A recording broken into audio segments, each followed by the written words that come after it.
자극을 하고 부채질을 해가니까 사람들이 듣기에는 야, 저분 참 대단한 사람이다.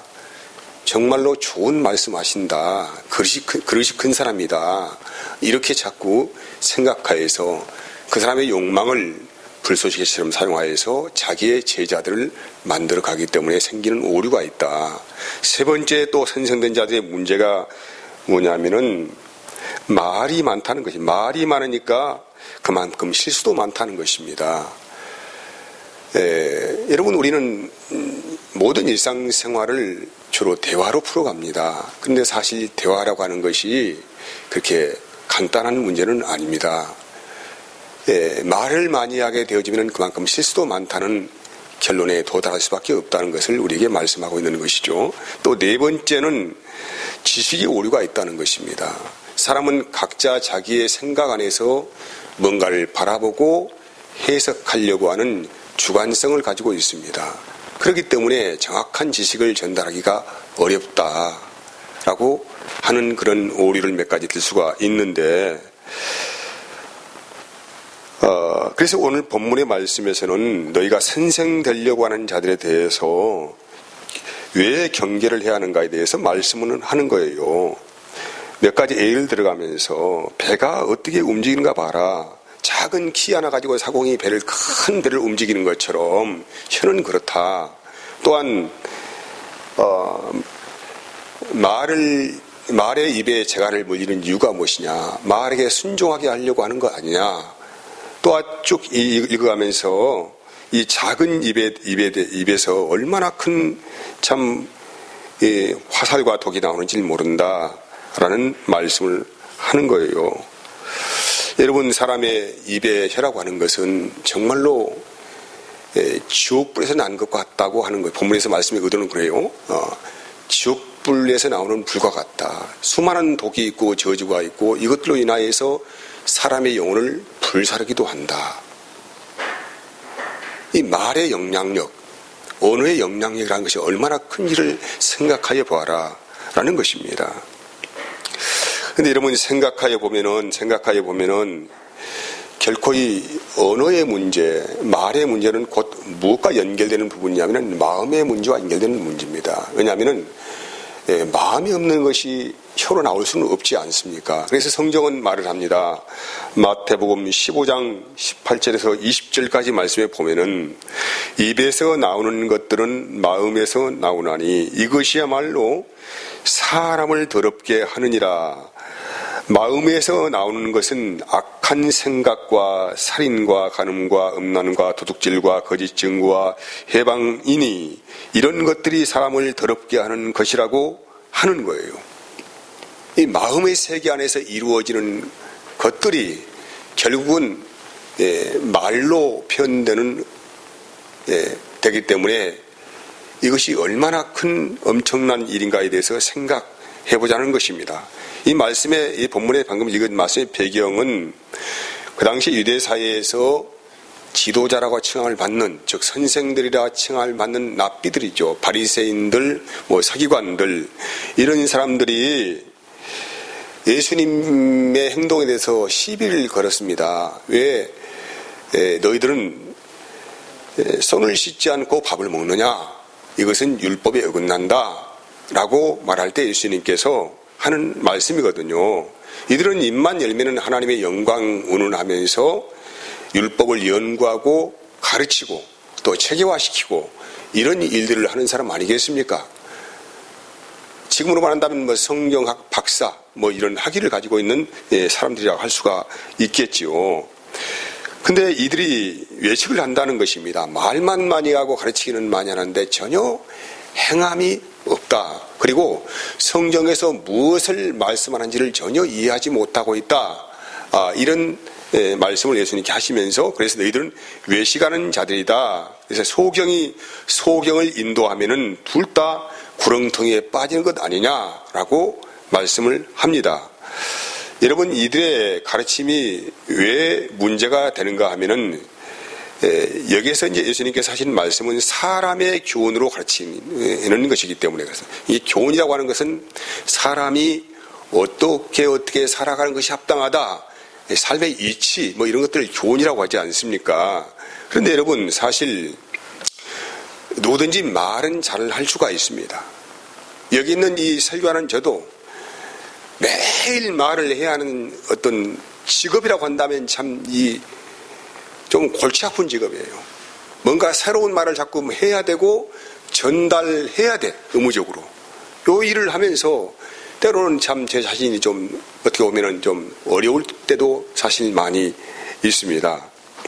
그런데 여러분 사람의 마음으로는 끝없는 악한 생각과 이 더러운 것들이 많이 가득에 차 있지만 이걸 다 덮어버리고 회칠한 무덤이 되어서 입으로는 좋은 말을 하고 좋은 언어 전달을 한다고 다들 하고 있으니까 너희들 다 위선자들이냐 아니냐, 응?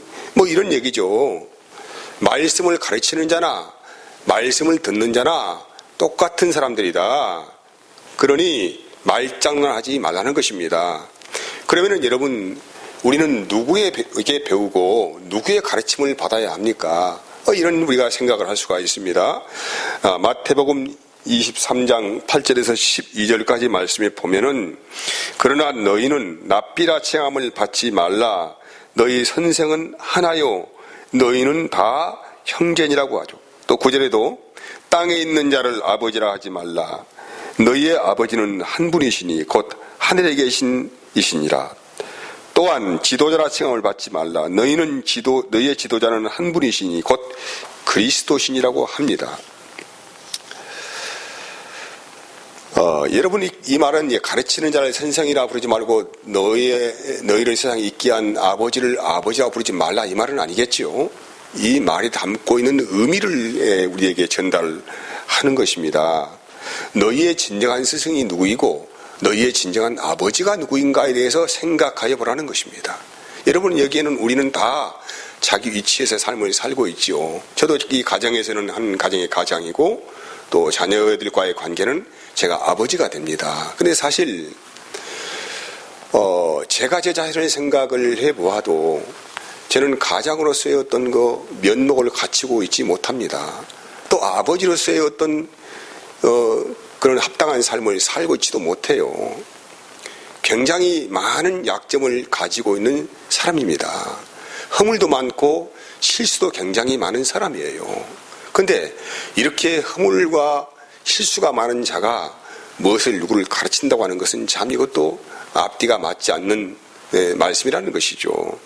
그래서 그러면 너희가 진정 가르침 받고 너희 진정 스승이 누가 되느냐 이 문제에 대해서 생각해 보라는 것입니다. 요한복음 7장 14절 말씀을 보면은 이미 명절의 중간이 되어 예수께서 성전에 올라가서 가르치시니 유대인들이 놀랍게 여겨 이르되 이 사람은 배우지 아니하였거늘 어떻게 그를 아느냐 하니 예수께서 대답하여 이르시되 내 교훈은 내 것이 아니요 나를 보내신 이의 것이니라. 사람이 하나님의 뜻을 행하려 하면 이 교훈이 하나님께로부터 왔는지 내가 스스로 말함인지 알 것이다라고 하지요. 여러분 예수님은 학력이 전혀 없는 분이세요. 무학력자입니다. 무학력자인데 그분께서 명절 끝날에 서기관 바리새인들이 있는 앞에서 설교를 하셨죠. 근데 가만히 듣고 보니까 성경의 모든 것을 명확하게 간통하는 정말로 뭔가 엄청난 파괴력을 가지고 있는 말씀이다 이 말이죠. 지금 현재 서기관 바리새인들은 성경을 깊이 연구하고 또 그 말씀을 해석을 하고 가르치는 자의 위치에 있는 유대사회에서 납비라고 칭하는 사람들인데 그들 앞에서 예수님께서 일자무식인 주님께서 말씀을 강론하시는 거예요. 그런데 그 말씀이 어디에서 어떻게 배우는지는 모르겠지만 너무나도 해박하고 명확하다. 성경의 모든 것을 아우르는 분명한 맥을 짚고 말씀하시기 때문에 이 사람들이 벙쪄가지고 한마디도 거기에서 반문하지 못하는 거예요. 도대체 우리가 알기로는 저 예수라는 사람은 목수의 아들이 분명하고 한 번도 성경 공부를 어디서 배워본 적이 없는 그런 무학력자인데 어떻게 저런 말을 할 수가 있느냐에 대해서 그들은 어안이 벙벙해가지고 한 말도 하지 못하고 이렇게 있을 때에 예수님께서 16절, 17절 말씀 이어가시는 거예요. 예수께서 대답하여 이르시되 내 교훈은 내 것이 아니라는 거예요.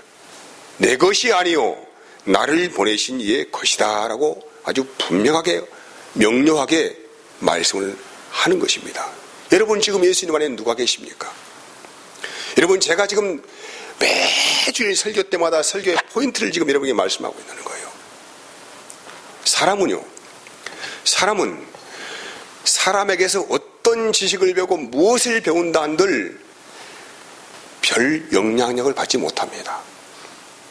여러분들이 대단한 어떤 목사를 만나서 대단한 설교를 들었다 할지라도 한 3번 들으면 물려가지고 그 말이 그 말 같고 그 말이 그 말 같아. 처음에는 큰 감동이 있는 것처럼 느껴질 수도 있겠지만은 이것은 사람의 말에 불과하다 이 말입니다. 그렇기 때문에 무슨 대단한 말을 듣는다 할지라도 3번 들으면은 벌써 이 마음에서 거부감이 일어나. 아이고 또 그런 말 하네. 또 똑같은 말을 하네. 그 말이 그 말이지 뭐. 사람은 이상하게 지식에 대한 호기심이 있습니다. 자기가 알지 못한 것을 한번 들으면은 대단한 것을 들은 것 같기도 하고 대단한 것을 발견한 것처럼 생각되어지는데 점점 들어가서 좀 이렇게 알다 보면은 별거 아니거든요. 이렇게 되어지는 거예요, 모든 것이. 그래서 사람은 사람의 교훈으로 가르치는 말들은 아무리 좋은 말을 들어도 그의 삶의 터닝 포인트가 되지 못한다는 거예요. 변화가 일어나지 않습니다. 심각한 고민도 하지 않습니다. 그럼 뭐려고 예수님께서 자꾸 이런 말씀을 하시느냐? 뭐려고 하시느냐? 베드로후서 2장 3절에서 4절까지 말씀은 그의 신기한 능력으로 생명과 경건에 속한 모든 것을 우리에게 주셨으니 이는 자기의 영광과 더불어서 우리를 부르신 이를 알므로 말미암아서 이로써 그 보배롭고 지극히 큰 약속을 우리에게 주사 이 약속으로 말미암아 너희가 정욕 때문에 세상에서 썩어질 것을 피하여 신의 성품에 참여하는 자가 되게 하려 하시느니라. 이 말씀입니다. 이 중요한 말씀이 있는데 말씀의 포인트가 뭐냐면 신의 성품에 참여하는 자가 되게 하려고 하신 것이다. 이게 주님께서 우리를 만나시고 인도하시는 모든 말씀의 목적이 뭐냐면 우리를 신의 성품에 참여하는 삶을 살게 하시려고. 이걸 좀 쉬운 말로 주님의 마음으로 살게 하시려고 우리에게 다가오시고 우리에게 말씀을 하신 것이다. 뭐려고 자꾸 말씀을 들려주시느냐? 이유가 분명합니다. 너희의 마음대로 살지 말라는 것이죠. 너희의 생각대로 살지 말아라. 주님의 마음을 품고 사는 것이 진정한 진리고 그 진리가 너희의 삶을 끌어갈 것이고 너희를 자유하게 할 것이다. 그래서 누구든지 이런 하나님의 영광을 보지 못하고는 진리의 삶을 추구할 수도 없고 아무런 은혜도 받을 수가 없다는 말씀을 하는 것입니다. 우리 예수님은 말씀 자체이셔요. 말씀의 본질이십니다. 말씀의 실체이십니다. 그 말씀의 실체이신 분이 인간의 몸을 입으시고 오셔서 말씀의 실체를 그대로의 삶을 통하여 보여주시고 제일 마지막에도 하나님에게 사랑을 우리에게 완전하게 공개시키고 보여주시어서 천국의 비밀을 우리에게 가르쳐 주시고 알려주시는 일을 누가 하셨다고요? 우리 예수님께서 하신 것이죠. 그분께서 그 비밀을 가지신 그분께서 우리에게 하나님의 영을 보내셔서 그 성령만 보낸 것이 아니고 성령을 통하여서 예수님 자신이 말씀하신 말씀의 실체를 우리에게 보여주시고 나타내기를 기뻐하신다. 이런 말씀을 하는 거예요. 여러분, 그래서 성령께서는 끝없이 우리에게 오셔서 하시는 일이, 주된 일이 뭐냐면은 말씀을 가르쳐 주는 일입니다.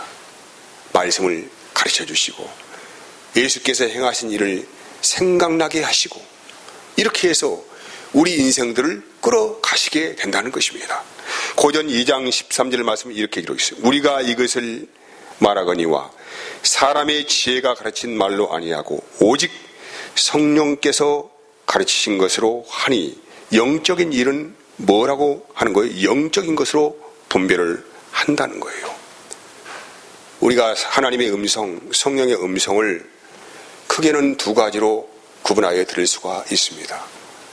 아주 명료하게 우리 심령 안에서 말씀하시는 주의 음성을 들을 수가 있고, 또 그것이 아니면은 우리의 삶의 시간과 여정을 간섭하여 주시어서 그 여정 안에서 나를 때리게 하시고 때로는 우리를 붙들어 주시고 또 세우시고 그런 일을 반복시키면서 하나님의 은혜를 체험하게 하시고 나의 모습을 보게 하시고 인생의 본질이 뭔가를 알게 하시고 이런 여러 가지 각도 안에서 하나님께서 우리를 연단해 가시는 과정 안에서 지금도 이끌어 가시는 거예요.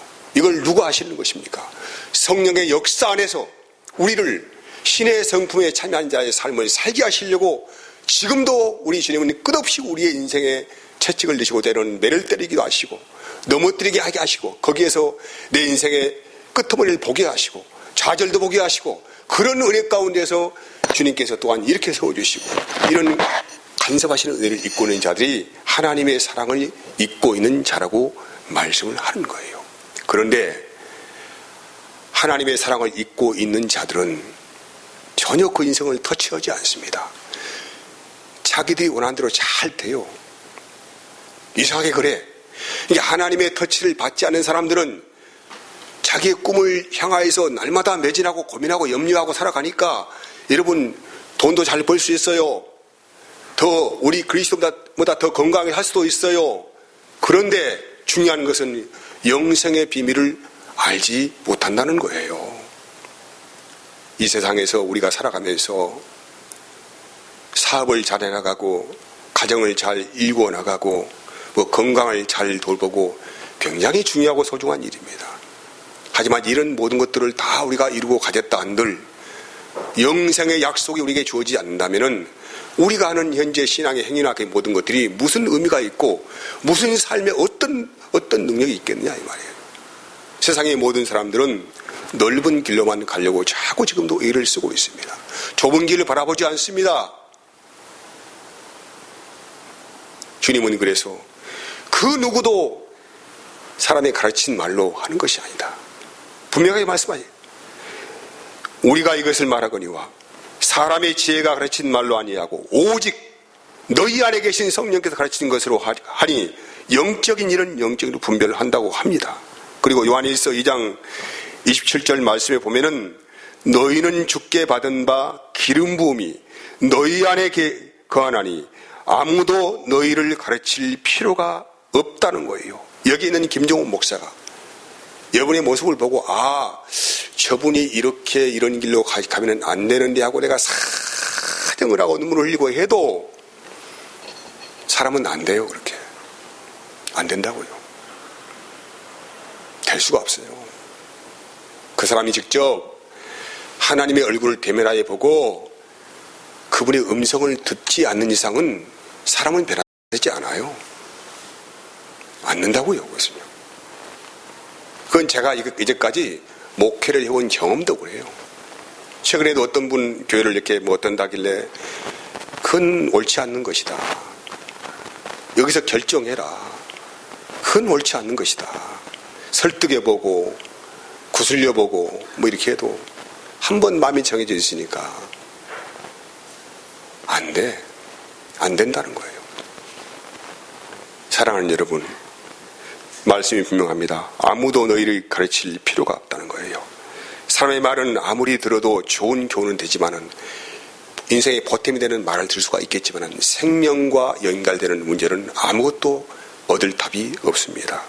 아무도 너희를 가르칠 필요가 없고 오직 그의 기름 부음이 모든 것을 너희에게 가르치며 또 참되고 거짓이 없으니 너희를 가르치신 그대로 주 안에 거하라고 말씀을 하는 것입니다.